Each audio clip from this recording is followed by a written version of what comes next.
Hey everybody, it's Eric from EPAutos.com, your libertarian car guy. Hope I can get this finished before my battery dies. I thought I charged up my little camera here, but the thing has this filthy habit of turning itself on if touched, so I'm down to about a third. At any rate, I wanted to offer up a few thoughts quickly in response to an article that's making its way around the internets, published by a site called Quartz, touting yet another miraculous breakthrough with electric cars and Teslas. Oh joy, the problems. There are no problems. Electric cars are our savior and the future. At any rate, the article talks up how many miles these Teslas have been driven without any issues with battery depletion and with low maintenance costs and so on. Turns out, of course, that there's a big fat asterisk to this story, and you won't find it on the Quartz piece, but you'll find it here over at EPAutos.com, and it is this. In the first place, these are fleet vehicles, okay? So fleet vehicles are not the same thing as your vehicle or my vehicle that's driven in real-world kinds of conditions. They drive a prescribed route largely, and also they are operated under the control of the fleet, particularly with regard to these Teslas that are tied into the Teslian hive mind. And this particular fleet is operating in the LA area, doing short hop shuttle duty. So back and forth in relatively low speed city traffic and in LA where it's nice and warm.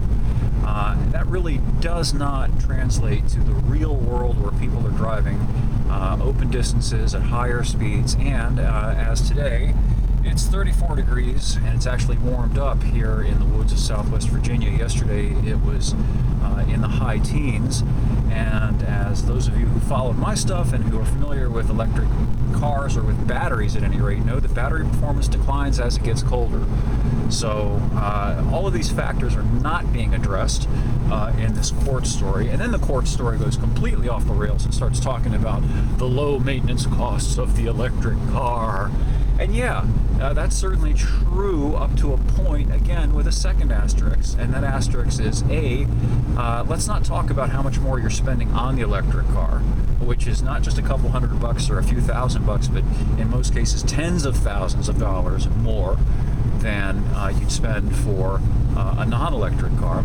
And then there's the fact that internal combustion powered cars have virtually nil maintenance costs too for the first 4 or 5 years. Generally, all you need to do with them is put oil and filter in them every once in a while, and not even much of that, because the intervals have changed out, have increased substantially over the past several years. Of course, you do have to do things like brake work, and you have to rotate, maybe even change out the tires, stuff like that. But guess what?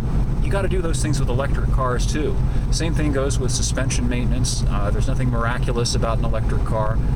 It's still fundamentally the same thing as the car you're driving right now, other than the fact that it's got an electric motor and an electric battery. But the rest of the car is still a car, and it still has maintenance costs associated with wear and tear that you'd find otherwise, only you're paying substantially more for the car in addition to the maintenance. So the whole thing is just another big fap to try to convince people of the wonderfulness of these electric cars as they continue to try to shove them down our throats. But don't be fooled by all of the prop that's being peddled out there.